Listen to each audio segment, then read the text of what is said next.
तो प्राचीन लिपियों का ज्ञान, क्योंकि जितनी भी अभी मातृकाएं मिल रही हैं वो सभी की सभी मातृकाएं हमें देवनागरी लिपि में ही प्राप्त हो रही है, ऐसा कोई आवश्यक नहीं है। बहुत सारी ऐसी लिपियां हैं जो देवनागरी लिपि से भी इतर लिपियों में लिखी गई है, भले ही वो उसका कंटेंट संस्कृत में है कि पाली में है कि प्राकृत में है।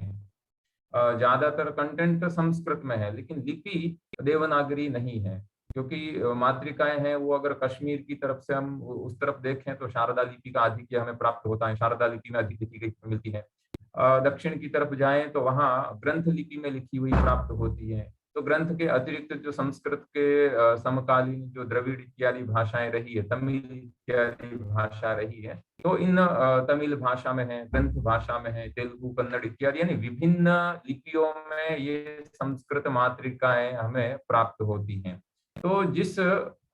मातृका ग्रंथ का हम पाठ संपादन करने जा रहे हैं तो हमें प्राचीन लिपियों का ज्ञान होना आवश्यक है। यानी किसी एक ग्रंथ की जितनी भी मातृकाएं मिलती हैं उन मातृकाओं में जितनी सारी लिपियों का प्रयोग हुआ है उन लिपियों का अभ्यास होना आवश्यक है। अब ये बहुत श्रम साध्य भी है लिपि का ज्ञान, और समय साध्य भी है, काल सापेक्ष भी है, क्योंकि एक लिपि का पूर्णतया अभ्यास करने में भी कई वर्ष बीत जाते हैं, कई महीने बीत जाते हैं। तो ऐसी बहुत सारी लिपियों का अभ्यास कैसे हो, तो उसके लिए फिर दूसरा ये भी है कि हमें अगर 4 या 5 लिपियों का ज्ञान है और कोई ऐसी मातृका है जो उस लिपि में लिखी हुई है जिस लिपि का हमें बोध नहीं है, जिस लिपि का हमें ज्ञान नहीं है, तो फिर हम उस लिपि का जिसको ज्ञान है उसकी हम सहायता लेते हैं। लेकिन उसकी सहायता लेकर जब हम पाठ संपादन करते हैं तो उतनी मौलिकता नहीं आती है जितना यदि हमें उस लिपि का ज्ञान होता और हम उसका स्वयं पाठ संपादन करते, तो वहां जो जितनी मौलिकता या जितनी प्रामाणिकता हो सकती थी उतनी मौलिकता किसी दूसरे के द्वारा पढ़ी गई लिपि के द्वारा संपादित पाठ में नहीं नहीं देखने को मिलती है। इसके साथ में लिपि के साथ में दूसरा है कि प्राचीन संस्कृत। अब प्राचीन संस्कृत से यहाँ अभिप्राय जो पाली और प्राकृत जिनका प्रयोग नाटक इत्यादि में बहुत हुआ है, तो पाली और प्राकृत और जो मध्यकालिक भाषा है उन भाषा का भी पर्याप्त ज्ञान होना आवश्यक है। यानी उस भाषा की किस प्रकार से भाषा का प्रसारण था, उस भाषा की शैली क्या रही होगी, भाषा का जो एक स्वरूप होता है उस स्वरूप का ज्ञान होना भी आवश्यक है। किस प्रकार से उस भाषा में पदावली का प्रयोग हुआ है ये भी ज्ञान, ये सब पूर्व सज्जताएं आवश्यक हैं कि जब हम उस समीक्षित पाठ संपादन के क्षेत्र में जब हम प्रवेश कर रहे हैं तो उससे पहले हमारे पास में हमारे तुणीर में कौन कौन से बाण होने चाहिए। और तीसरा है कि जिस कृति का, जिस मातृका का संपादन करने का संकल्प किया हो उस कृति के प्रतिपाद्य विषय का ज्ञान अपेक्षित है। अगर कोई वेदांत का विद्यार्थी है, व्याकरण का उसको सूत्र बिल्कुल नहीं पता है और वो व्याकरण की मातृका ग्रंथ का अगर वो संपादन करने का प्रयास करें तो उतना वो प्रामाणिकता से नहीं कर पाएगा। यदि कोई वैयाकरण है लेकिन वेदांत के अद्वैत के किसी सिद्धांत से पूर्णतया वो परिचित नहीं है, तो भी वह प्रामाणिक रीति से व्याकरण यानी भाषा की दृष्टि से वो मातृका का पाठ संपादन कर भी सकेगा, लेकिन एक जो प्रतिपाद्य विषय है, जो सिद्धांत है, जो उपक्रम और उपसंहार तक जिसमें एक रूपता बनी रहनी चाहिए, उसके लिए जिस कृति का संपादन करने का संकल्प किया है उस कृति के प्रतिपाद्य विषय का ज्ञान भी अपेक्षित है। और जो एक और जो इसके लिए साधन है, जो पूर्व सज्जता है, वह बहुत ही महत्वपूर्ण है। वह है कि पाठ संपादन के सिद्धांत, पाठ संपादन का जो सिद्धांत है वह तर्कनिष्ठ होना चाहिए, भावना प्रधान नहीं, तर्कनिष्ठ होना चाहिए। और ऐसा जो तर्कनिष्ठ सिद्धांत होता है वह तर्कनिष्ठ सिद्धांत ही हमें उस मातृका का जो सर्वाधिक प्राचीनतम पाठ जो हमें उपलब्ध हो रहा है अथवा उपलब्ध हो सकता है, उस प्राचीनतम पाठ तक वह तर्कनिष्ठ सिद्धांत ही पहुंचा सकता है। तो ये कुछ पूर्व सिद्धताएं हैं जो पूर्व सिद्धताएं हमें समीक्षित पाठ संपादन की आवृत्ति तैयार करने से पहले हमारे पास में होनी चाहिए। अब हम ये देखते हैं कि जो पाठ्य ग्रंथ के साक्ष्यों के परिप्रेक्ष्य में पाठ संपादन के कौन कौन से मार्ग हैं। तो कम से कम उसमें आगे जाकर जो भारतीय जितनी भी मातृकाएं हैं, भारत के परिप्रेक्ष्य में जितनी भी मातृकाएं प्राप्त होती हैं, पांडुलिपियां प्राप्त होती हैं, उनका संपादन करने के लिए विद्वानों ने कुल अलग आगे जाकर 6 अलग अलग प्रकार की उन्होंने विधियों का निरूपण किया है, जिसको हम आगे व्याख्यान में देखेंगे। उससे पहले ये है कि जैसे यदि जिस ग्रंथ की एक ही पांडुलिपि अवशिष्ट रही हो, और बहुत ऐसे ग्रंथ हैं जिस ग्रंथ की एक ही पांडुलिपि अवशिष्ट है और उसकी कोई पांडुलिपि प्राप्त हो ही नहीं रही है, तो उसके पाठ का संपादन करना हो तो वहां पर कॉपी टेक्स्ट एडिटिंग एक पद्धति है, उस पद्धति का विनियोग किया जाता है। कॉपी टेक्स्ट पद्धति का विनियोग किया जाता है, क्योंकि वहां और आपके पास हमारे पास में तुलना करने के लिए और कोई दूसरी मातृका नहीं है कि उस मातृका में इस प्रकार का पाठ है और अभी जो मातृका हमारे पास में उपलब्ध है इसमें इस तरह का पाठ प्राप्त हो रहा है। पाठ यानी जो गत कक्षा में हमने कहा था कि यह श्रूयते सोपि पाठ, यह लिख्यते सोपि पाठ। तो इस तरह का जो तो फिर हम क्या करते हैं कि उसमें सिद्धांत की दृष्टि से और भाषा की दृष्टि से हम उसका परिष्करण करते हैं, उसके पाठ का संपादन करते हैं। लेकिन इस तरह का जो संपादन होता है कि जिस ग्रंथ की एक ही पांडुलिपि अवशिष्ट है, तो ऐसे एक पांडुलिपिक पाठ का संपादन करने वाला जो संपादक है, वो संपादक के पास में दोनों विकल्प हैं। वो दोनों प्रकार की पद्धतियां हमें मिलती हैं कि एक तो उसमें वो रूढ़िवादी संपादक भी होता है, दूसरा उदारवादी संपादक भी वह बन सकता है। रूढ़िवादी इन सेंस की एक ही मातृका है और बीच में कुछ पाठ है वो लुप्त हो गया है, कुछ कीट इत्यादि ने उस पाठ को नष्ट कर दिया है, या फिर किसी और ऊपर पानी गिर गया है, तेल गिर गया है, उस पाठ वो नष्ट हो गया है, तो उस पाठ को हम पढ़ नहीं पा रहे हैं, बिल्कुल वो रीडेबल नहीं है, अत्यंत दुर्बोध पाठ है। तो अत्यंत दुर्बोध पाठ होने के कारण एक परंपरा इसमें ऐसी रही है रूढ़िवादी संपादकों की कि उसको डॉट डॉट डॉट डॉट करके छोड़ देते हैं कि भाई ये पाठ है, ये नष्ट हो गया है, इसमें और कोई पाठ इसमें संभव ही नहीं हो, हमारे सामने लाकर छोड़ देते हैं। तो एक एक ये पाठ हो गया, इसकी जगह कोई कोई दूसरा नया पाठ सजेस्ट करते हैं। वो सजेस्ट करते हैं, उसकी भी एक पद्धति है कि वो पाठ उन्होंने सजेस्ट किया है तो हम पढ़ते ही हमें पता लग जाता है कि उसको इस तरह से ब्रैकेट में रखा जाता है। तो ये जिस ग्रंथ की एक ही पांडुलिपि हो, वो वहां हम कॉपी टेक्स्ट एडिटिंग पद्धति का विनियोग करते हैं। इसके अलावा जो दूसरा जो है पाठ संपादन का मार्ग है कि जिस ग्रंथ की एकाधिक अथवा शताधिक पांडुलिपियां उपलब्ध हो रही है, जैसे रामायण आप देखिए, महर्षि वाल्मीकि की रामायण देखिए, उसकी शताधिक मातृकाएं, शताधिक पांडुलिपियां अलग अलग अलग मातृका ग्रंथालय में उपलब्ध हो रही है। अथवा अभिज्ञान शाकुंतल रघुवंश इत्यादि नाटक हैं, तो इनकी शताधिक प्रतिलिपियां हमें उपलब्ध होती हैं, अलग अलग देशों में, अलग अलग स्थान में, अलग अलग कालखंड की प्रतिलिपियां हैं, अलग अलग लिपि में लिखी हुई, अलग अलग आधार पत्रों में लिखी हुई है। तो ऐसी जो एक कर्तृत्व वाली कृति है, जैसे कोई काव्य है, नाटक है, कथा है, शास्त्र है, टीका इत्यादि का ग्रंथ हो, उसकी एक उसके पाठ संपादन की एक अलग अलग पद्धति होती है। और कृति एक ही है लेकिन उसका कर्ता एक नहीं है, अनेक कर्तृत्व वाली जो कृति है। तो उसमें जो पाठ संपादन की दृष्टि से जो रामायण है, महाभारत है, अष्टादश पुराण है, जितने भी सुभाषित हैं, आयुर्वेद इत्यादि के जो ग्रंथ हैं, उनको अनेक कर्तृत्व ग्रंथ मानते हैं, क्योंकि काल काल में इनमें परिवर्तन होता आया है। जैसे हम जो वैदिक वांग्मय का इतिहास या संस्कृत साहित्य के इतिहास में भी जो महाभारत का कालखंड देखते हैं, तो फिर जो सबसे पहले जय, फिर भारत और फिर महाभारत, ये उसका एक कालक्रम रहा है, जिसमें धीरे धीरे धीरे उसके उसका जो आकार है, उस आकार में उसकी वृद्धि होती रही है। तो ये एक दूसरे प्रकार की ऐसी मातृकाएं होती हैं जिनका संपादन करने का भी मार्ग प्राप्त होता है। अब एक कर्तृत्व वाली कृति का संपादन ज्यादा कठिन नहीं है ना, ज्यादा कठिन नहीं होता, अति कठिन नहीं होता है, लेकिन और समस्याएं भी कम रहेगी, क्योंकि कर्ता एक ही है। तो एक ही कर्ता है तो उस कर्ता के क्या सिद्धांत हो सकता है, उसकी क्या विचारधारा रही होगी, वो क्या कहना चाहता है, तो इसमें इसका संपादन कठिन नहीं होता है, इसमें समस्याएं कम रहती हैं, क्योंकि कर्ता का जो समय है और शैली इत्यादि का परिचय होने से पाठ संपादन में निश्चितता आ सकती है। किंतु अनेक कर्तृत्व ग्रंथ का कार्य अत्यंत दुष्कर, असंतोषकारक और एक तरह से देखें तो विवादग्रस्त भी रहता है। ये जो अनेक कर्तृकत्व में जो सबसे बड़ा जो ग्रंथ जो हमारे महाकाव्य जो प्राप्त होते हैं, रामायण और महाभारत, तो जो भंडारकर ओरिएंटल इंस्टीट्यूट पुणे ने जो महाभारत का क्रिटिकल एडिशन उन्होंने तैयार किया था, और जो एमएस यूनिवर्सिटी में जो ओरिएंटल इंस्टीट्यूट ने रामायण की समीक्षित आवृत्ति उन्होंने तैयार की थी। तो पूरे न केवल भारत भर में अपितु विश्व भर में रामायण की जितनी सारी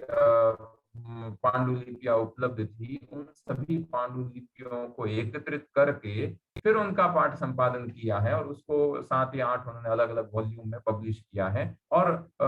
किस मातृका में कैसा पाठ मिलता है उसका भी उन्होंने उस समीक्षित पाठ आवृत्ति में उसका निर्देश किया है। लेकिन ये जो ऐसा कार्य होता है कि अनेक कर्तृकत्व जो ग्रंथ होते हैं उनका पाठ संपादन का कार्य अत्यंत दुष्कर होता है, और उसमें कोई निश्चित निश्चित ये नहीं कह सकते हैं कि बस यही पाठ रहा होगा। यानी उसमें से जो सबसे परिशुद्ध, परिष्कृत और सिद्धांत के अनुकूल और पूर्वापर यानी उपक्रम और उपसंहार संभव हो सकता है, वो पाठ मतलब पाठ संपादन में वो पाठ तैयार किया जाता है। तो जब हम इस प्रकार के मातृकाओं में, पांडुलिपि ग्रंथों में जो पाठ भेद मिलते हैं, उन पाठ भेद की जब हम पाठ भेद में से किसी अन्यतम मातृका का निर्णय करते हैं, तब हमें आलोचना करने की आवश्यकता होती है। हम उस पाठ का क्रिटिसिज्म करते हैं। तो पाठ की जो आलोचना है, उस आलोचना के मूलभूत 2 सिद्धांत हैं।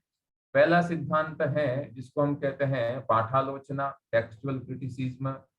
इसमें हम क्या करते हैं, तो इसमें जो प्राचीन कृतियों के परंपरागत लिखितांश, जो परंपरागत लिखितांश यानी पांडुलिपियां जो प्राप्त हो रही है, हमें मातृका ग्रंथ प्राप्त हो रहे हैं,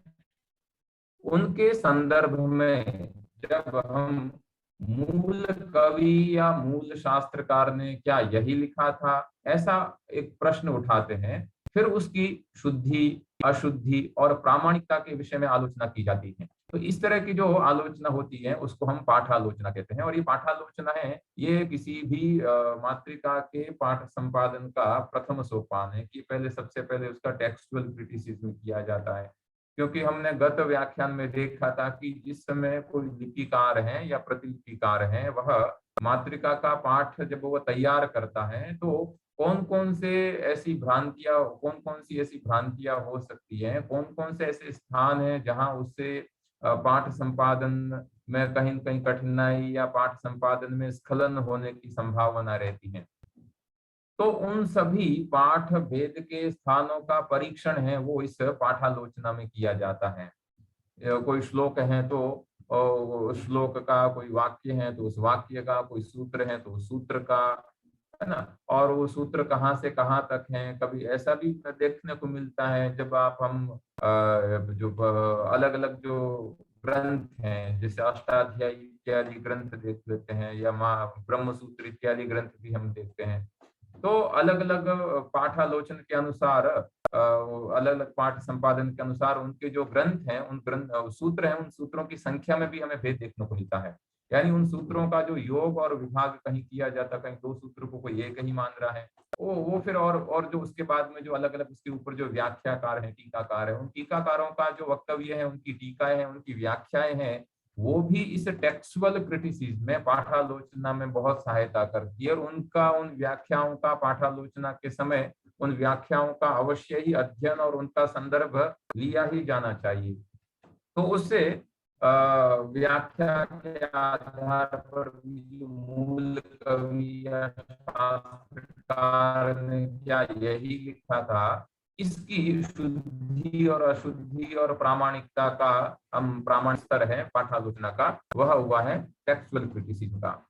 उसके बाद में किसी भी पाठ भेद वाली मातृका में अन्यतम मातृका का पाठ निर्धारण करने के लिए जो आलोचना की जाती है उसको हम कहते हैं साहित्य आलोचना, लिटरेरी क्रिटिसिज्म। इसमें हम उसकी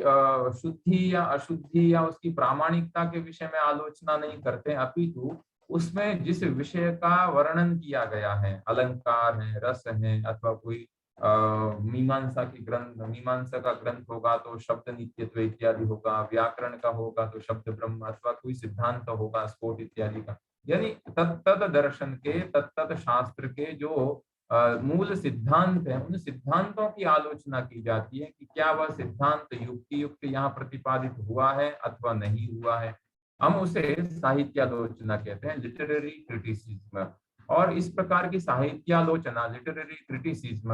वह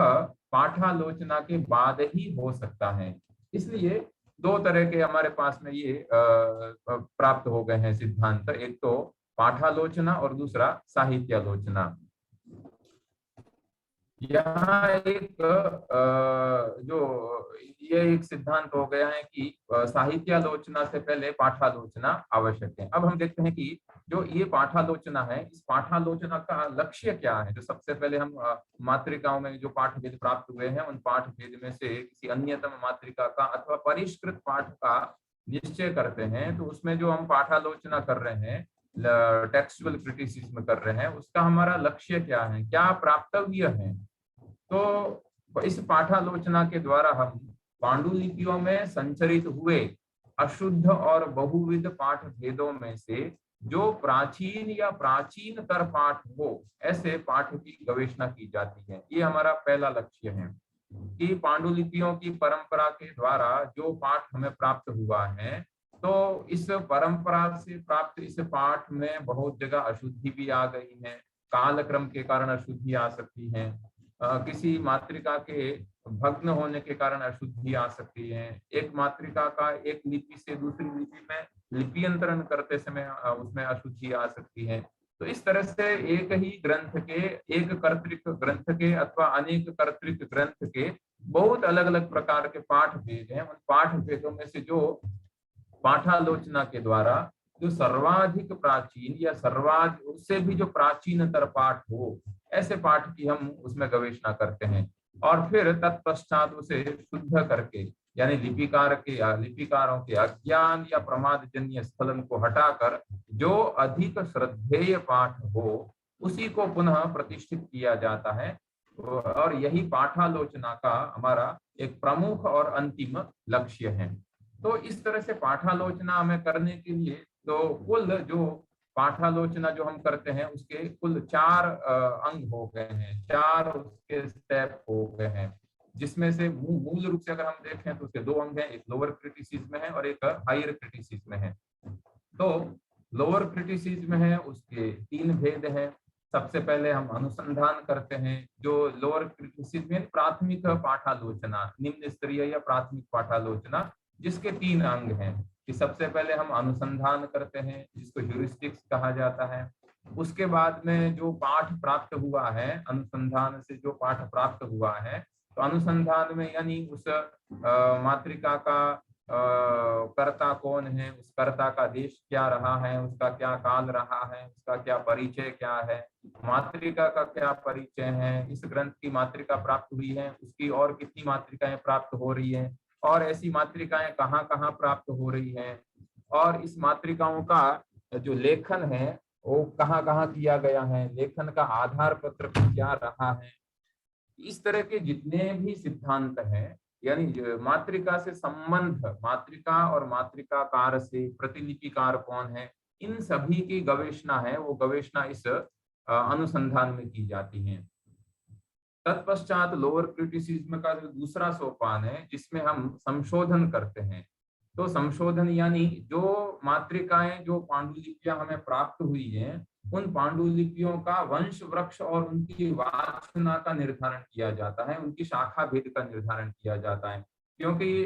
एक ग्रंथ अथवा अनेक कर्तृक अथवा एक कर्तृक ग्रंथ की जो मातृकाएं प्राप्त होती हैं, उनकी एक अपनी एक वंशावली रहती है, उनकी एक अपनी परंपरा रहती है। उस वंश वृक्ष के आधार पर जो सबसे प्राचीन मातृका है, उस तक हमें जाना है, तो वो वंश कहाँ से आया, मातृका का वंश कहाँ से हमारे पास में आ जाए, उस वंश वृक्ष का निर्धारण करना होता है। कि कोई एक ही, जैसे एक उदाहरण दे देते हैं कि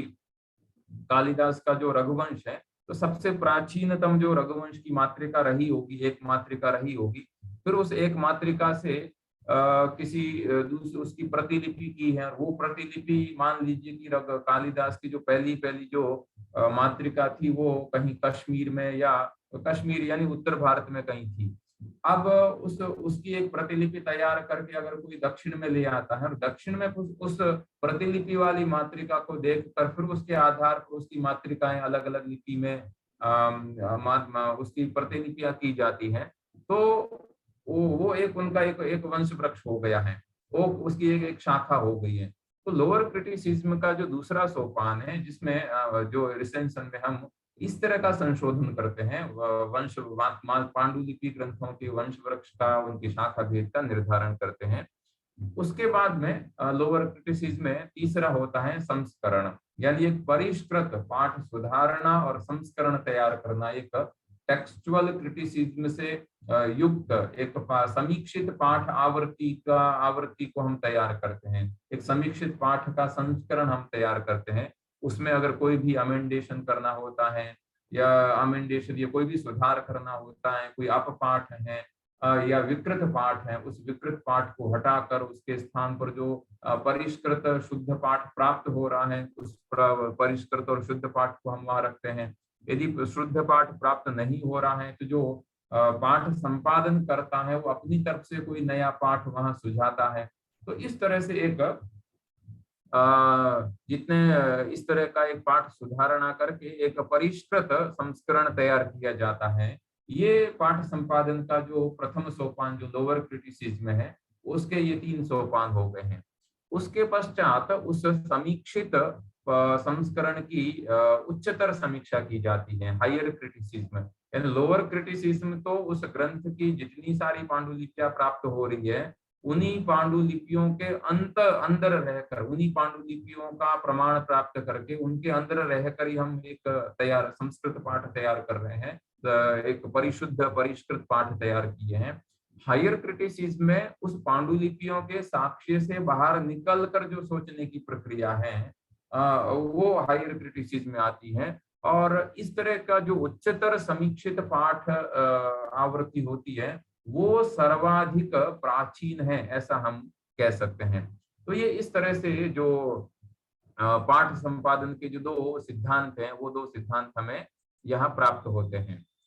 आगे हम देखते हैं, तो जो प्राचीन से प्राचीनतर अथवा प्राचीनतम पाठ की ओर हम जाते हैं, तो हमारी जो गति है वो गति पीछे की तरफ होगा। यानी it is a process of going back. ये पीछे की तरफ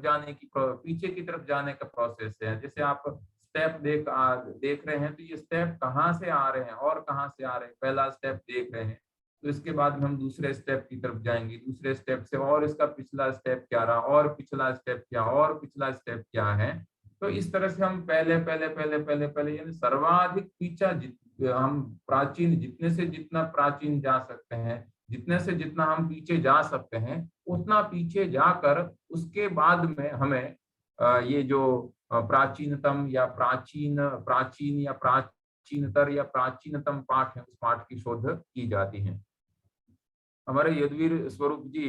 ये वैयाकरण है, तो वैयाकरण में उत्तरोत्तर मुनि नाम प्रामाण्य स्वीकार किया जाता है कि जो सूत्रकार भगवान पाणिनि से फिर जो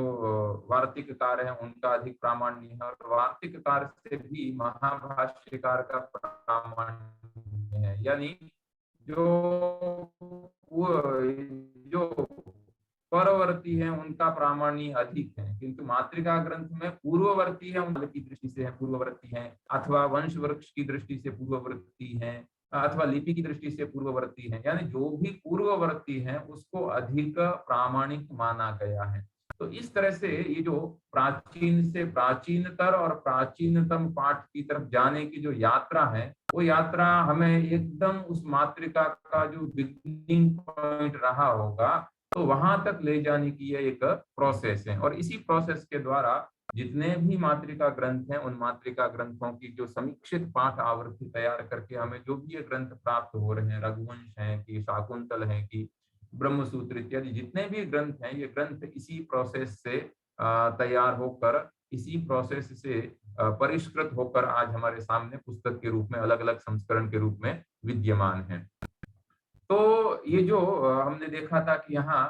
जो लोअर क्रिटिसिज्म में जो सबसे पहले हम अनुसंधान करते हैं कि वो मातृका कहाँ से प्राप्त होती है, उसका काल इत्यादि क्या है, तो उसके लिए पांडुलिपियों का जो विवरण है, उस विवरण के विवरण वाले जो डिस्क्रिप्टिव कैटलॉग वगैरह होते हैं, उनमें बहुत सारे मातृकाओं का पूरा का पूरा उसमें वर्णन होता है। लगभग 52 के करीब उसमें अलग अलग टॉपिक्स होते हैं। उसमें से ये जो 14 टॉपिक है तो बहुत ही महत्वपूर्ण है। हम पाठ भेद वाली मातृकाओं में से किसी अन्यतम परिष्कृत मातृका के पाठ का निर्धारण करने के लिए, तो सबसे पहले ये जो ऐसे डिस्क्रिप्टिव कैटलॉग हैं, तो जैसे हमारे अलग अलग यूनिवर्सिटीज में, अलग अलग कॉलेज या कहीं भी इस तरह की लाइब्रेरी होती है, पुस्तकालय होते हैं अलग अलग पुस्तकों के लिए, उसी तरह से जितने सारे मातृकाएं हैं, इन मातृकाओं का भी अपनी, और वो भारत में और भारत से होती है मातृकाएं। ऐसे मातृका की जो लाइब्रेरी है, वो पुस्तकालय है, वो प्राप्त होते हैं। बनारस में जैसे सरस्वती महल है, दक्षिण में हम देखें कि कश्मीर में देखें, बहुत बड़े बड़े ऐसे जो मातृका ग्रंथ के पुस्तकालय हमें प्राप्त होते हैं। और भी तो इन सभी का मातृका ग्रंथों का जो पुस्तकालय होते हैं, उन पुस्तकालयों का अपना एक कैटलॉग भी होता है, जिसको हम मैन्युस्क्रिप्ट कैटलॉग कहते हैं। वो एक दो तरह का होता है, एक तो मतलब प्रधानतया दो तरह का है, एक तो अल्फाबेटिक होता है और दूसरा डिस्क्रिप्टिव होता है। तो जो डिस्क्रिप्टिव होता है, विवरणात्मक हस्तप्रत का जो एक कैटलॉग होता है, वो जितनी भी मातृकाएं उस पुस्तकालय में प्राप्त हो रही है, उनका सबसे पहले तो विषय के आधार पर वर्गीकरण किया जाता है कि ये वेद से संबंधित मातृकाएं हैं, ये व्याकरण से, ये दर्शन से, ये ज्योतिष से, ये तंत्र से, ये आगम से, इस तरह से। तो इस तरह से विषय का वर्गीकरण और उनका फिर विभागीकरण किया जाता है। तत्पश्चात उस मातृका का क्रमांक है, उसका शीर्षक है, उसका कर्ता कौन है, उसके बाद में उसका उपविषय यानी जैसे ये वेद से संबंधित मातृकाएं हैं, तो वेद के मंत्र भाग से संबंधित हैं कि संहिता भाग से हैं कि आरण्यक से हैं कि उपनिषद से हैं, आरण्यक से हैं कि उपनिषद से हैं, अथवा ये निरुक्त इत्यादि से हैं कि वैदिक व्याकरण से संबंधित है। ऐसा जो भी उपविषय संभव हो सकता है, उस उपविषय का उसमें वर्णन होता है। उसकी लिपि क्या है, उस लिपि का वर्णन उसमें प्राप्त होता है। उसका जो फलक का परिणाम, फलक यानी कितने फोलियोज हैं उसमें, तो जो 2 पेज होते हैं, उन 2 पेज को जो पुस्तक के ऐसे 2 पेज होते हैं, उन 2 पेज को हम मिलाकर ऐसा एक फोलियो कहते हैं कि लेफ्ट और राइट का जो है एक फोलियो हुआ है। उस फोलियो का कितने फोलियोज हैं वो होता है। उसके बाद में उस फोलियो का परिणाम क्या है, उसका मेजरमेंट क्या है, कितने सेंटीमीटर बाय कितने सेंटीमीटर है, उसका परिणाम क्या है, वो उसमें बताया जाता है। उसकी उस मातृका की स्थिति क्या है, क्या वो मातृका पूर्ण रूप से प्राप्त हुआ है अथवा अपूर्ण रूप से प्राप्त है, अथवा पूर्ण रूप से प्राप्त है लेकिन बीच बीच में कहीं क्षतिग्रस्त हो रही है, यानी उसकी स्थिति का वर्णन उसमें होता है। उसके बाद में जो फोलियो की संख्या हो गई है, और उसके बाद में मातृका का जो प्रतिलिपिकरण किया जाता है, मातृका लिखी जाती है, तो प्रत्येक फोलियो में जो प्रत्येक पंक्ति में लगभग समान अक्षर और समान पंक्तियां रहती हैं। तो इस तरह से उस प्रत्येक पंक्ति में कितने अक्षर हैं, कि अगर एक पंक्ति में 30 अक्षर आ रहे हैं कि 32 अक्षर हैं कि 15 अक्षर हैं, जो भी उस मातृका का जो परिमाण होगा, उस परिमाण के आधार पर उसकी अक्षर की संख्या है। प्रत्येक पृष्ठ पर लिखी गई पंक्तियों की संख्या कितनी है, तो इन प्रत्येक पंक्ति में अक्षर और प्रत्येक पृष्ठ में लिखी गई पंक्तियों की संख्या के आधार पर हम ग्रंथ प्रमाण भी प्राप्त करते हैं। ग्रंथ प्रमाण यानी उस मातृका में कितने अक्षर हैं, उस अक्षर को हम ग्रंथ प्रमाण कहते हैं। तो उस ग्रंथ प्रमाण का भी हमें ज्ञान होता है। ये जो अगला पॉइंट है कि श्लोक प्रमाण यानी ग्रंथ प्रमाण। उसके पश्चात वो जो मातृका लिखी गई है, उसका लेखन काल, तो लेखन काल के साथ में कहाँ किस स्थल में वो लिखी गई, अगर उसकी जानकारी है तो वो लिखी रहती है, किस संवत्सर में लिखी गई है। फिर उसका जो पुष्पिका यानी जो अंतिम वाक्य होता है, जैसे कोई एक विभाग या कोई परिच्छेद या कोई पाद समाप्त हुआ है, कोई अध्याय समाप्त हुआ है, कोई वल्ली समाप्त हुई है, तो अंतिम का जो अंतिम पंक्ति होती है उसको हम पुष्पिका वाक्य कहते हैं। तो पुष्पिका के साथ में उसका आरंभ किस प्रकार से हो रहा है और अंतिम क्या है। तो जैसे भगवत गीता का जो प्रथम अध्याय है तो तीसरी मद भगवत गीता सुपनिषत्सु, ये जो वाक्य है ये पुष्पिका वाक्य हो गया। तो इस तरह का पुष्पिका वाक्य भी उसमें क्या लिखा हुआ है वो भी इसमें मातृका ग्रंथ के विवरणात्मक कैटलॉग में देखने को मिलता है। लहिया का नाम यानी जो प्रतिलिपिकार करने वाला कौन है, उसका नाम क्या है, वो नाम भी लिखा रहता है। कि सामान्यतया जो प्रतिलिपिकार किसी मूल मातृका का अथवा मातृका का प्रतिलिपिकरण तैयार करता था, तो तैयार करने के साथ में वो अपना नाम भी नीचे लिखता था कि ये प्रतिलिपिकार कौन है और इसका काल अथवा इसका स्थान क्या, उसका भी निर्देश प्राप्त होता है। उसके पश्चात इस विवरणात्मक कैटलॉग में हमें उस मातृका के स्वामित्व के विषय में भी ज्ञान होता है। कभी कभार ऐसा भी होता है कि मातृका जो हस्तप्रत का जो ग्रंथालय है उसके पास में मातृका का विवरण उपलब्ध हो रहा है, लेकिन वो मातृका किसी व्यक्तिगत किसी के पास में है, व्यक्तिगत रूप से है ना, तो उसके स्वामित्व का वर्णन है। अथवा किसी व्यक्ति से उस हस्तप्रत ग्रंथालय ने उस मातृका को लिया है, तो उसका मातृका का संरक्षण वो मैन्युस्क्रिप्ट लाइब्रेरी कर रही है, लेकिन उसका स्वामित्व अभी भी किसी व्यक्ति विशेष के पास में है कि किसी और के पास में उसके स्वामित्व का वर्णन है। उस मातृका की प्राप्ति इस मैन्युस्क्रिप्ट लाइब्रेरी को कहाँ से हुई है, क्योंकि मैन्युस्क्रिप्ट लाइब्रेरी में बैठकर सारी मातृकाएं लिखी हुई है ऐसा तो नहीं। तो इस मातृका की प्राप्ति इसको कहाँ से हुई है और कोई विशेष सूचना इत्यादि लगभग 250 विषयाः तत्र जब एतद् डिस्क्रिप्टिव कैटलॉग भवति तत्र एते विषयाः भवन्ति। किंतु उनमें से इतने मुख्य विषय हैं, इन मुख्य विषयों को आधार बनाकर हम जब समीक्षित पाठ आवृत्ति तैयार करते हैं तो इतने मुख्य विषय अवश्य हमें अवधेय करने चाहिए।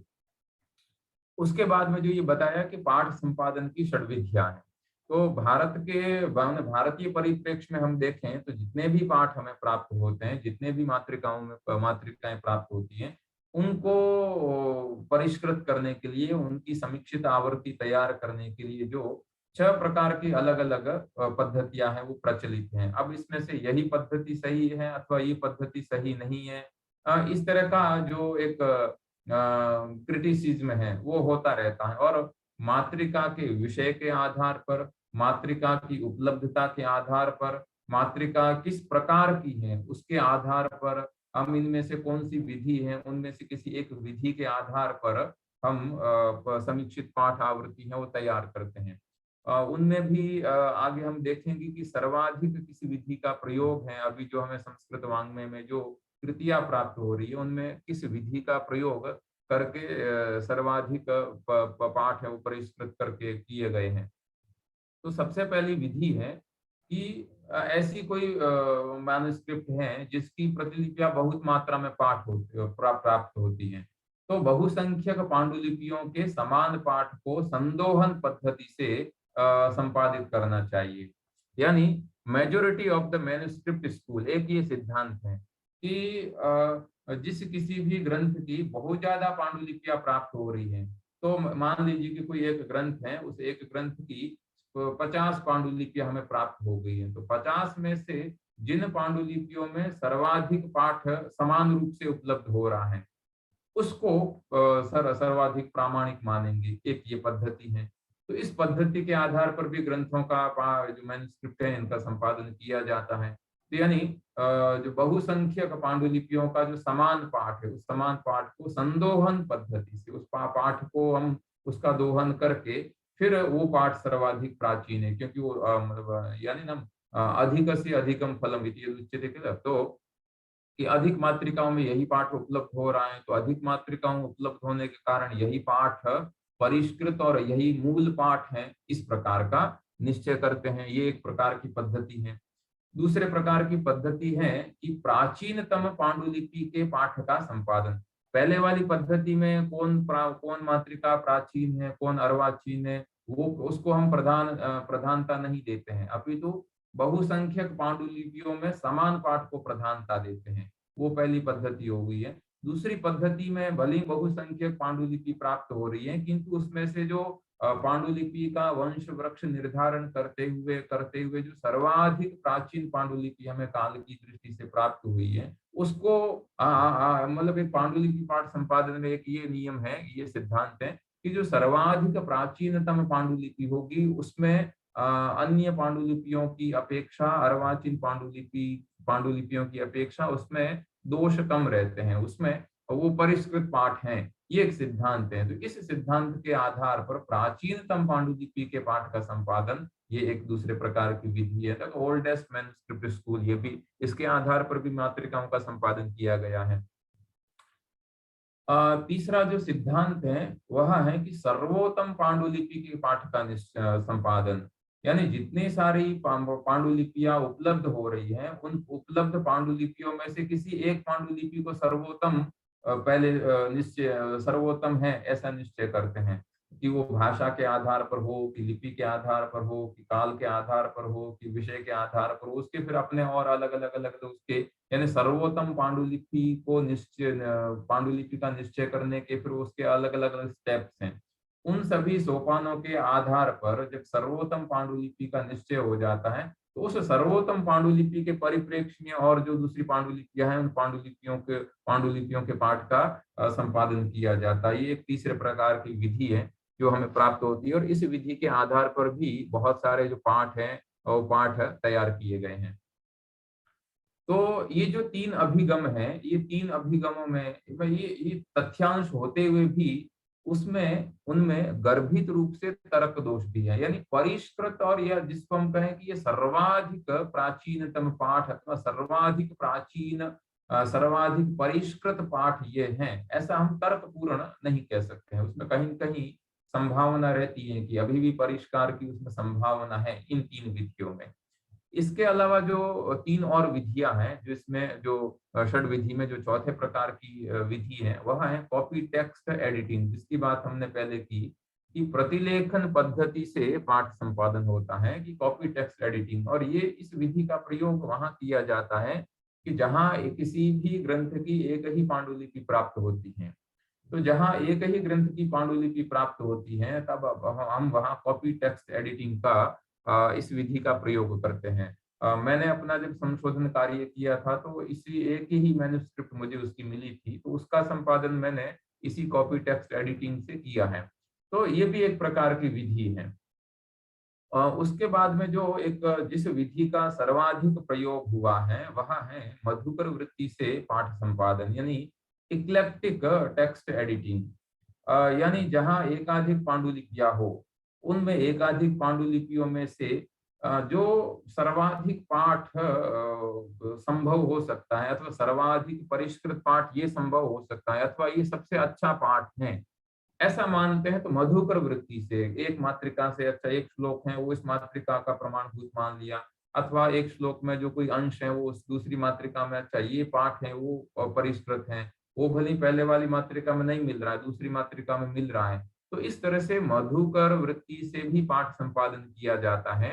और अभी हमें जितने भी ऐसे शाकुंतल हैं कि रघुवंश हैं कि और जितने भी काव्य ग्रंथ हैं या दूसरे ग्रंथ हमें प्राप्त होते हैं, प्रायः इन सभी ग्रंथों का जो समीक्षित पाठ संपादन है वो प्रायः इसी मधुकर वृत्ति से इनका किया गया है, कि जो बेस्ट पाठ उपलब्ध हो सकता है या बेस्ट पाठ है, भले इस मैन्युस्क्रिप्ट में पूरा बेस्ट पाठ नहीं है, अथवा प्राचीन मैन्युस्क्रिप्ट में अगर बेस्ट पाठ नहीं है और अर्वाचीन मैन्युस्क्रिप्ट में अगर वो सर्वाधिक अच्छा पाठ अगर प्राप्त हो रहा है, तो वो वहां से उसको हम उस पाठ को ले लेते हैं। तो इस पद्धति से भी मातृका के जो पाठ वेदों में से परिष्कृत पाठ का निश्चय किया जाता है। और अंतिम जो पद्धति है वह है वंश वृक्ष पद्धति से पाठ संपादन की विधि, कि जहाँ इसमें भी जहाँ एक से अधिक पांडुलिपियां हो तो उस पांडुलिपियों का वंश वृक्ष क्या है। ये पांडुलिपि जैसे अभी 17वीं शताब्दी में है, किंतु ग्रंथकार तो दूसरी शताब्दी का रहा होगा, तो बीच में ये जो 1700 साल का अथवा 1500 साल का जो कालखंड है, उस कालखंड में भी तो मातृकाएं रही होगी। तो इस मातृका का और वंश कहाँ से आया, उसकी खोज करते हैं, उसका अनुसंधान करते करते उसकी और मूल मातृका क्या रहेगी, उसकी और क्या रहेगी, इस प्रकार से वंश वृक्ष पद्धति से पाठ संपादन करते हैं। और ये भी बहुत प्रामाणिक पद्धति मानी जाती है। तो अलग अलग प्रकार की जो मातृकाएं हैं, अलग अलग प्रकार की मातृकाओं के आधार पर अलग अलग प्रकार की पाठ संपादन की जो पद्धतियां हैं, उन पद्धतियों का प्रयोग किया जाता है। अब हम देखते हैं कि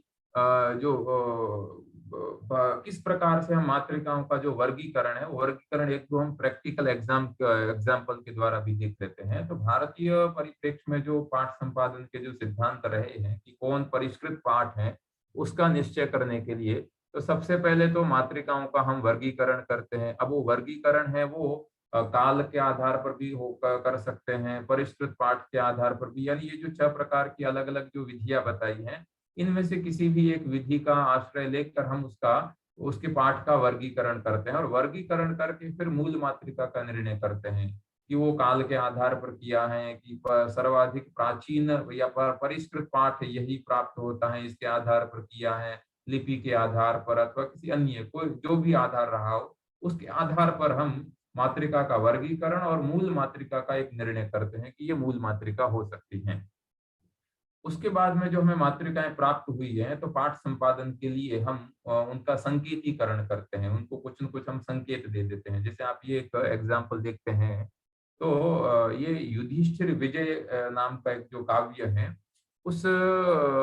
काव्य का जो वासुदेव कवि के द्वारा रचित है युधिष्ठिर विजय, और उसकी एक व्याख्या के साथ जो मातृका प्राप्त होती है, इसका पाठ संपादन है वो हमारे जो राष्ट्रीय संस्कृत संस्थान के जो जयपुर कैंपस के एक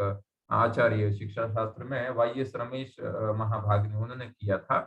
तो मैंने उनका एक ये एग्जाम्पल यहाँ लिया है, देखिए। तो ये उनके ग्रंथ का जो पाठ है वो वहां से लिया गया है। तो वो ये कह रहे हैं कि इस तरह से उनको जो इस युधिष्ठिर विजय की लगभग 8 या 9 के करीब उनको मातृका प्राप्त हुई थी। तो उन्होंने उनका एक वर्गीकरण किया। तो वर्गीकरण जैसे ये मान लीजिए कि M1 है ना, तो मैन्युस्क्रिप्ट 1, मैन्युस्क्रिप्ट 2, मैन्युस्क्रिप्ट 3 इस तरह से उन्होंने नाम दिया। फिर दूसरे प्रकार की जो मैन्युस्क्रिप्ट हैं, यानी किसी दूसरे लिपि में लिखी गई है, मान लीजिए कि 3 मैन्युस्क्रिप्ट ये ग्रंथ लिपि में लिखी गई है, तो इनका एक एक वर्गीकरण हो गया। और उसके बाद में फिर कोई अगर आंध्र लिपि में या किसी अन्य लिपि में लिखी है, तो उसका A1, A2 इस प्रकार से वर्गीकरण किया है। फिर जैसे A5, A6, M4, M7 ये अलग अलग प्रकार की हैं। तो देखो ये वो कह रहे हैं कि ये जो युधिष्ठिर विजय की जो बाल व्युत्पत्ति कारिणी जो टीका है, उस टीका की उपलब्ध 9 मातृकाएं हैं। उन 9 मातृकाओं में से A5, A6, M4 और M7 मातृका है, ये परस्पर समान प्रति ये परस्पर थोड़ा मतलब इसमें भेद प्राप्त हो रहा है। यानी ये किसी एक वंश की मातृकाएं नहीं रही है, क्योंकि इसमें नश्यति पाठ मिल रहा है, इसमें नश्यति नहीं मिल रहा है, उसमें किसी में M7 में नाशयति पाठ मिल रहा है। तो और A3, A4, A7 और M6 ऐसा जो संकेतीकरण किया था, ये जो 4 मातृकाएं हैं, ये 4 मातृकाएं परस्पर समान है। उनमें जो पाठ मिल रहा है वो प्रायः पूरा का पूरा पाठ समान है। यानी ये जो 4 मातृकाएं जो अलग अलग स्थान से प्राप्त हुई है, इनकी जो ये चारों को ये चारों के चारों किसी एक ही मूल मातृका से या एक ही मातृका से इनका प्रतिलिपिकरण किया होगा। तो एक वर्गीकरण इस प्रकार का हो गया। और एक जो M5 की जो नंबर की जो मैन्युस्क्रिप्ट है वो मिलती है, वो तो सर्वात्मना भिन्ना दृश्यते, वो बिल्कुल ही भिन्न है, वो इन किसी में से नहीं मिल रही है, उसकी एक वंश वृक्ष की उसकी परंपरा कहीं अलग से ही होती है। तो इस तरह से टेक्सुअल एडिटिंग जब हम करते हैं, तब इस तरह से मातृकाओं का वर्गीकरण करके फिर एक मूल मातृका का निर्धारण करते हैं। अलग अलग प्रकार का उन्होंने इस तरह से केवल संक्षेप में उन्होंने उदाहरण दिए हैं कि जैसे ये M5 है, ये सभी प्रकार की मातृकाएं 8 जो मातृकाएं हैं, उन 8 मातृकाओं से भिन्न प्रकार की मातृका है। इसमें जो पाठ मिल रहा है वो अलग ही मिल रहा है कहीं कहीं, तो ये अलग प्रकार की मातृका हो गई है। फिर इसके बाद में देखो इन्होंने ये जो कुल 9 मातृकाएं मिली हैं, ये सभी की सभी प्रतिलिपि मातृकाएं हैं। तो ये जो 4 मातृकाएं हैं, इनको इन्होंने कोड दे दिया, वाई इस तरह का कोड दे दिया है कि A5, A6, M4 और M7 ये 4 ये समान मातृकाएं हैं, क्योंकि इनमें पाठ प्रमुखतः इनमें पाठ समान हो रहा है। फिर 4 और मातृकाएं हैं जो इन पहले वाली 4 से अलग हैं, किंतु इन चारों में फिर परस्पर समानता मिलती है A3, A4, A7 और M6 में। और तो ये एक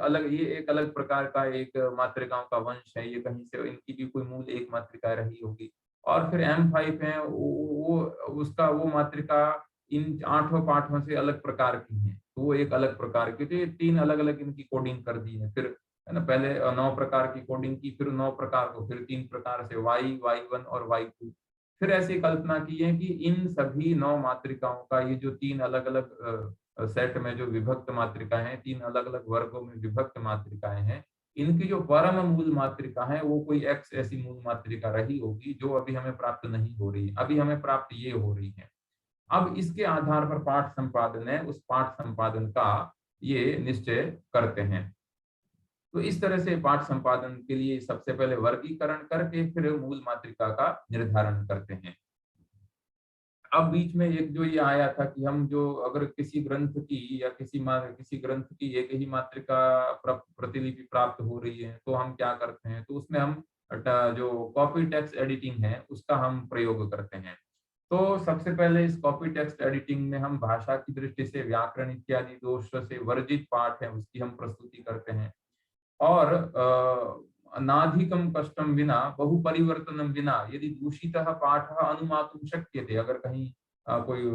भग्न पाठ के कारण अथवा लिपिकार के प्रमाद के कारण कोई पाठ दूषित हो गया है और उस दूषित पाठ का अगर हम बहुत अधिक कष्ट के बिना या बहुत कुछ अधिक परिवर्तन किए बिना यदि हम उसका अनुमान कर सकते हैं तो उस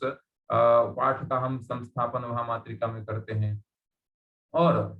जो मात्रिका ग्रंथ का जब हम संपादन करते हैं तो इस तरह का जो दूषित पाठ हमें प्राप्त हुआ है उसको हम पाद टिप्पणी में रखते हैं, और जो समीक्षित पाठ है या जो हमारे द्वारा सूचित जो पाठ है उस सूचित पाठ को हम मूल मेन टेक्स्ट में रखते हैं। जैसे और फिर हम क्या करते हैं कि कुछ और ऐसे सिद्धांत हैं कि मात्रिका संपादनावसरे सर्वथा अनुचितत्वेन भासमानानां पाठानां समुचितम शोध संशोधनम, है ना, इस अमेंडेशन जो होता है, तो वो इस तरह का जो एक प्रश्नवाचक चिन्ह के साथ में इस तरह का जो कोष्ठक है उस कोष्ठक में रखते हैं। जैसे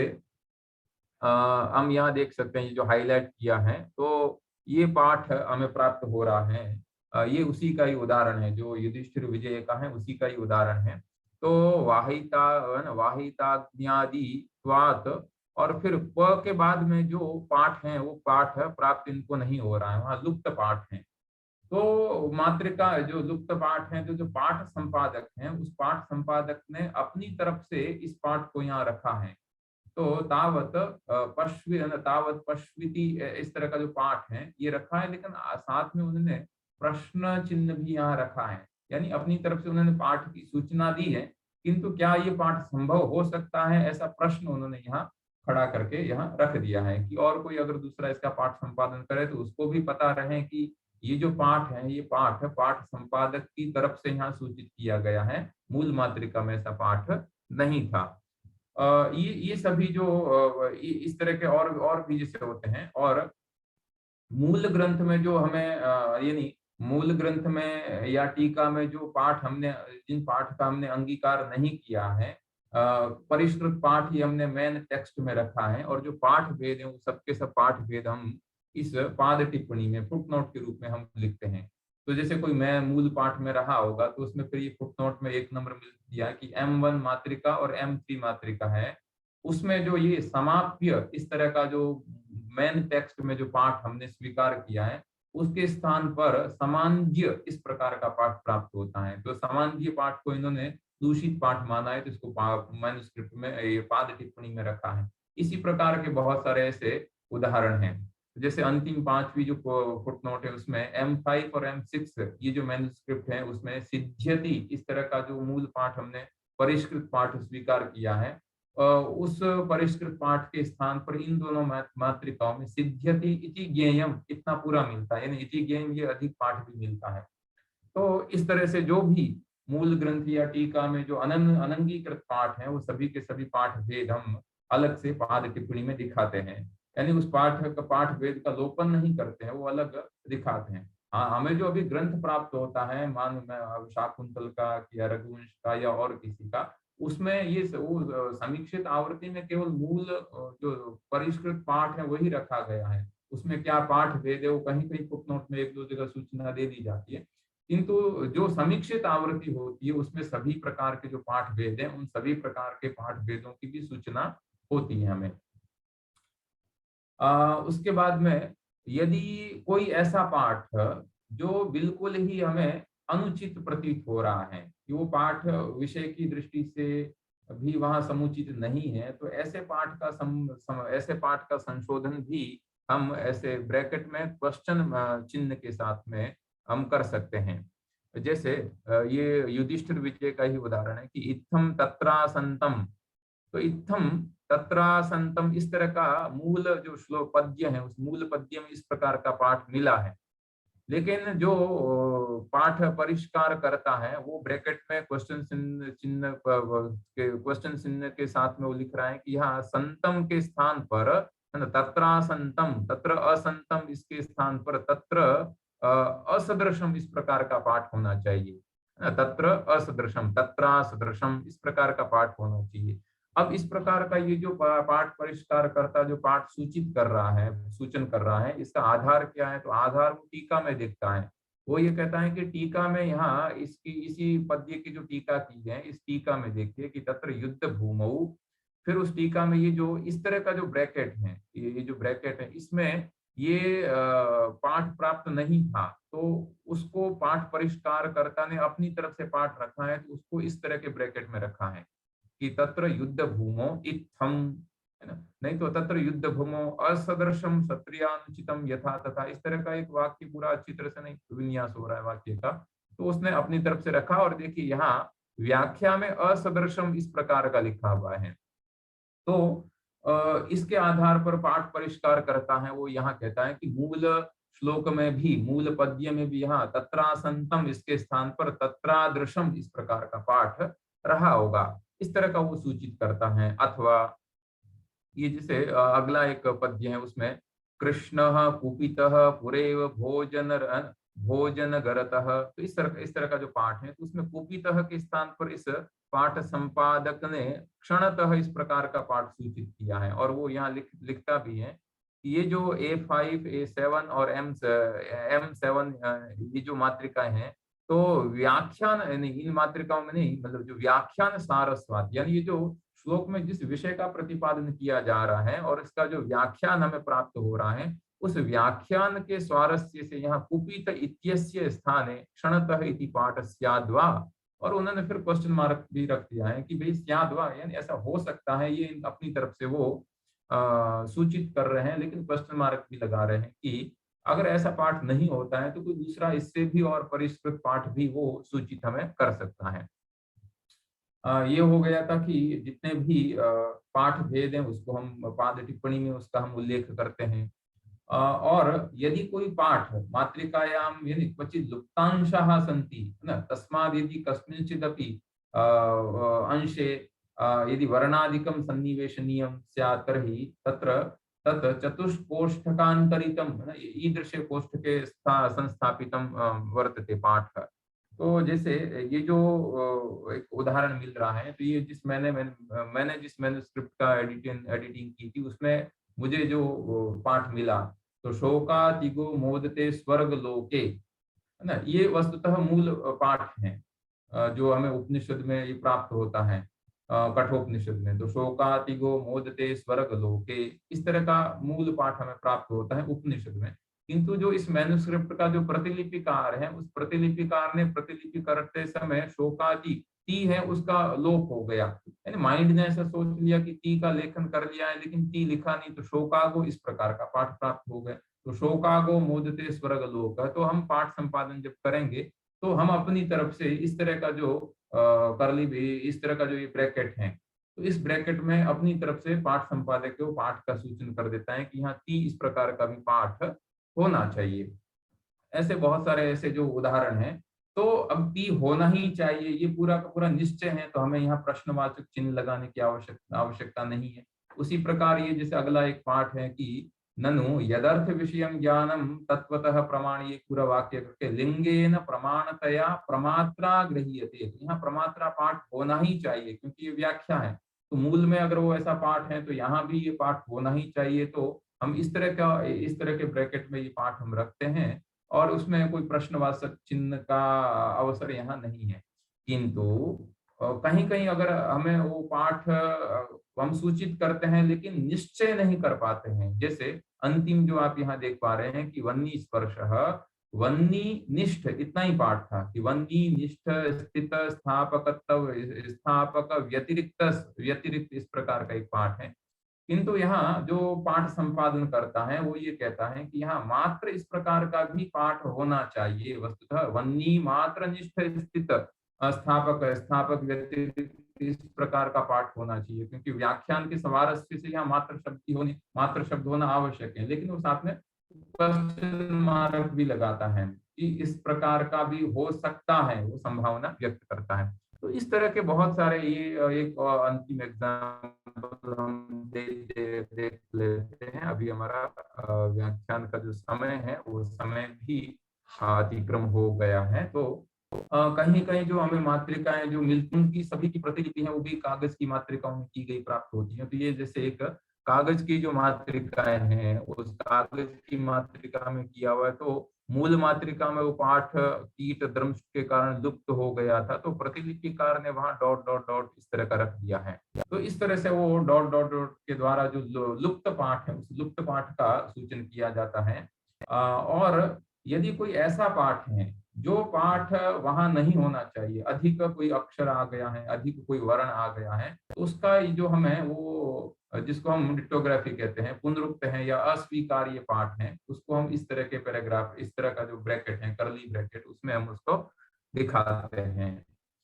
तो जैसे ये उदाहरण है वो मेरी मैन्युस्क्रिप्ट में ही था कि स कारणम स करणाधिपाधिपो न चास्य कश्चित जनिता न चाधिपः। तो ये जो वाक्य है मैन्युस्क्रिप्ट में वस्तुतः श्वेताश्वतरोपनिषद के मंत्र का यहाँ उद्धरण किया है। तो श्वेताश्वतरोपनिषद के मंत्र के जितने भी उस उपनिषद के जितने भी पाठ प्राप्त होते हैं उसमें स कारणम करणाधिपाधिपो इस तरह का ही पाठ मिलता है। लेकिन जो प्रतिलिपिकार है उस प्रतिलिपिकार ने सकारणम सकरणाधिपाधिको इस तरह का उसको सका एक दूसरा जो सकार है वो सकार उसने अधिक लिख दिया, तो हम उसको इस तरह से दिखाते हैं। तो इस तरह के बहुत सारे ऐसे जो एग्जाम्पल हैं, वो एग्जाम्पल जो पाठ वेदों में से किस प्रकार से हम अन्यतम मातृका का जो पाठ है वो पाठ निर्धारण हम कर सकते हैं, उसके जो बहुत सारे ऐसे जो सिद्धांत हमारे पूर्व आचार्यों ने जो दिखाए हैं, उनमें से केवल यहाँ जो मैंने आपके सामने वो केवल दिन मात्र जो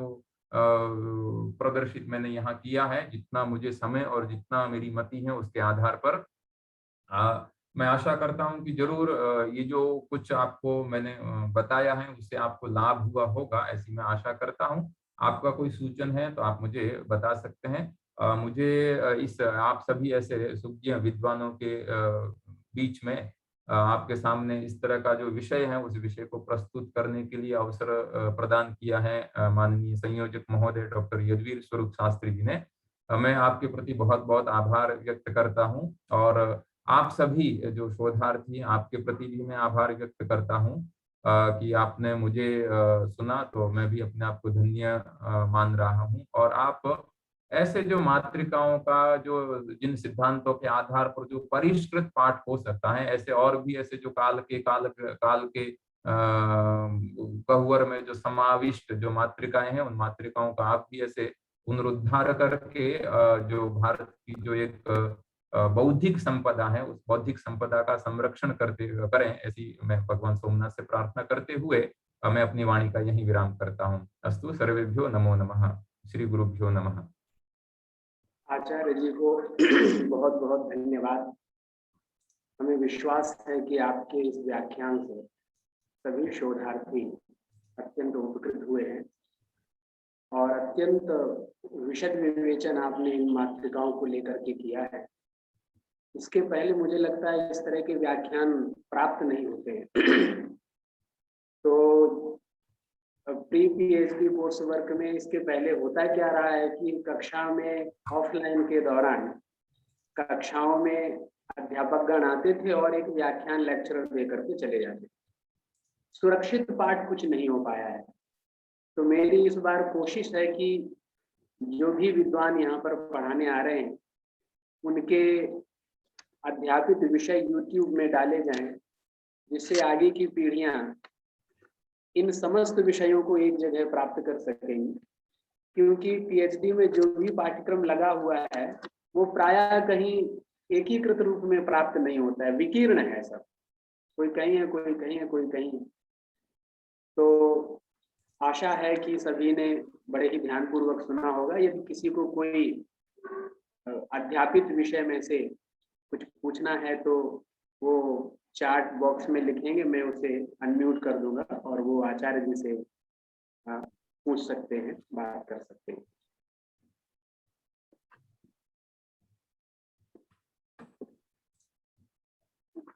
बीच में माननीय यजवीर जी एक वक्तव्य कहूंगा कि यद्यपि ये कोरोना काल है तो कोरोना का हम संक्रमण है और ये संक्रमण वस्तुतः दोषग्रस्त है, किंतु ये संक्रमण कहीं कहीं ज्ञान के संक्रमण के लिए भी बड़ा लाभदायक रहा है। शायद इससे पहले इस तरह का अगर कहीं कोर्स वर्क होता या कहीं व्याख्यान होता तो हमें भी ऐसे विद्वानों के जो व्याख्यान है वो व्याख्यान प्रत्यक्ष वहां जाकर ही सुनने को मिलते थे,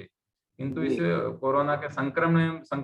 संक्रमण में भी ये जो ज्ञान का संक्रमण हुआ है कि आप इतना प्रयास करके अलग अलग विद्वानों का जो वक्तव्य है वो यूट्यूब के माध्यम से अलग अलग जो यंत्रों के माध्यम से हमें अभी उपलब्ध हो रहा है, ये भी एक इस मतलब कोरोना के संक्रमण में ज्ञान का भी संक्रमण हुआ है, तो एक नेगेटिविटी में भी थोड़ी पॉजिटिविटी बनी रहती है। तो बहुत अच्छा आप श्लाघ्य प्रयास कर रहे हैं, बहुत अभिनंदनीय है आपका प्रयास। जी, आपके उद्बोधन से सभी निर्गत संशय है, किसी को कोई संदेह नहीं है, इसलिए आपको पुनः एक बार बहुशः धन्यवाद समर्पित करता हूँ और आज की कक्षा यहीं पर समाप्त करता हूँ। सभी को धन्यवाद। जयतु संस्कृतम, जयतु भारतम।